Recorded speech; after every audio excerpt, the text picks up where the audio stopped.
this is Casey Hahey with NSUSharks.com. Here with me today is Garrett Runion, the head men's golf coach here at NSU. Garrett, thanks for stopping in. Good to be here. Appreciate your time.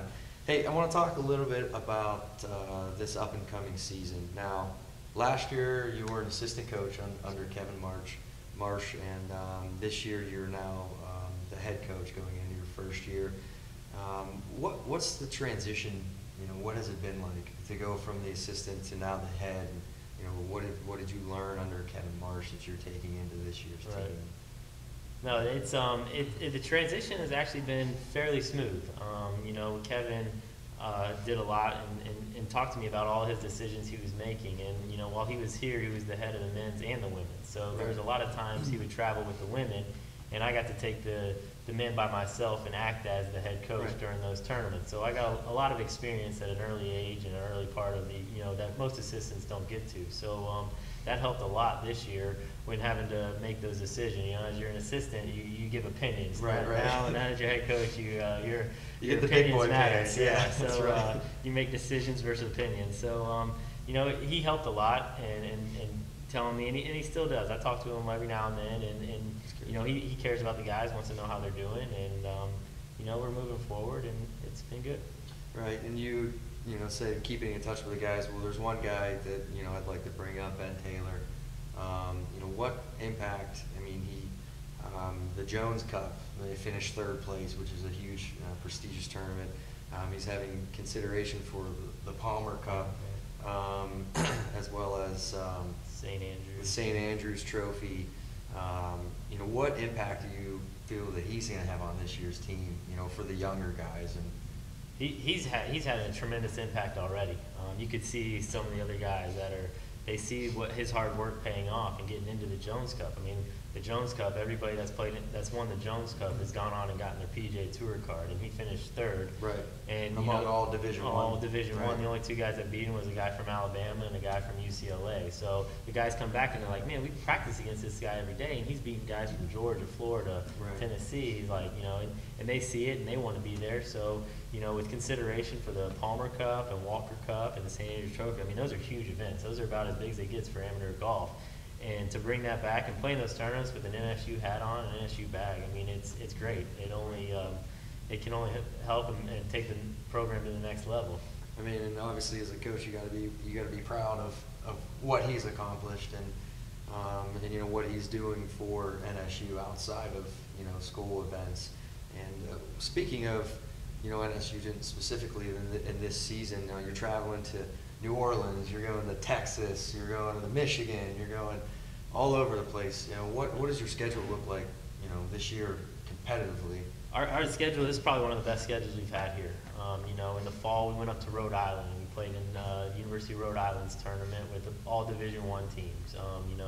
Georgia, Texas Tech, Yale, UCF. We beat Georgia the final round. They beat us the first two rounds, but we beat them the final round, and our guys took that. This is a national champ from a couple years ago, and we beat a big Division I powerhouse basically. And so that was big confidence going in the rest of the year. And we went out to California, played in Monterey Bay. Cal State, Monterey Bay won the national championship in Division II last year. So it was good to get out there and play against them and some of those West Coast teams. With our schedule going, we hit basically all four corners and all over. They get to see different types of grass, different types of terrain, and different types of golf courses other than a lot of schools that stay just in their region or in their state where you kind of see the same courses and same grass over and over. It just makes our players a lot more well-rounded as a player. And it's got to lead to more exposure too for everybody on the team. So now you have one senior this year, Ben Verts, and the remainder are underclassmen. As the lone senior, what are you looking for out of Ben Verts, in a leadership position, being that he is that lone senior and you have such a young team? He is the lone senior, and he feels like some of the guys kind of gang up on him because he doesn't have any senior. But he's a great guy, great player, solid player, and he's going to have a huge impact with how far we go.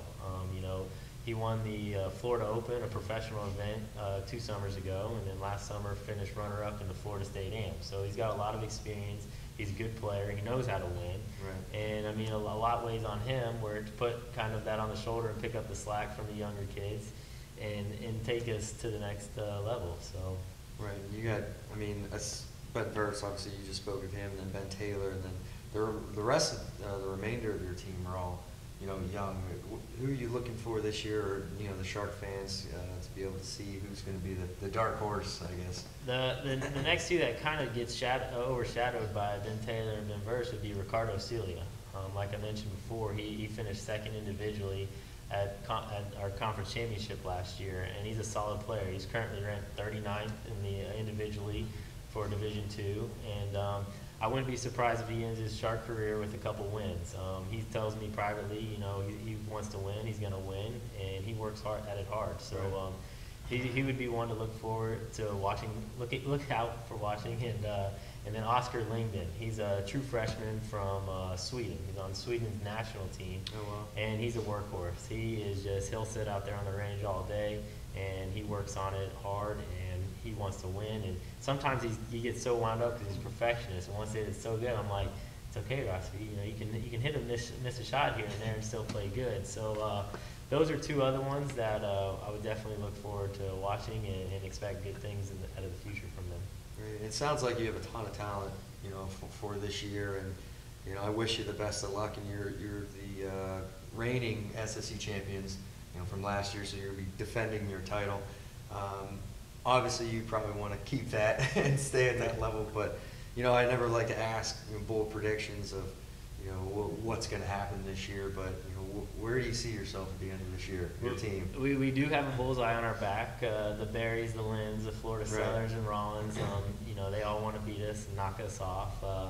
We do want to repeat. I just talked to Coach Hahey with swimming today and congratulated her on their men's and women's conference championship, and the men, they repeated. So it's a tough thing to do.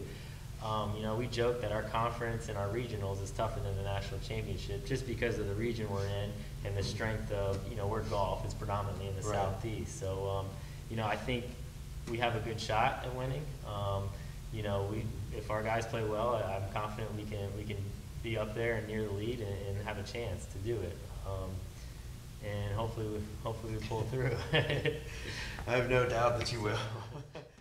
Well, Garrett, it's definitely looks like you have a very talented team for this up-and-coming season. I look forward to your progression throughout the season. I want to thank you for stopping by, obviously. Thanks for having us on. It was a great conversation. And that's the head men's golf coach, Garrett Runion, with NSU Sharks. And I'm Casey Hahey with NSUSharks.com saying so long and go Sharks.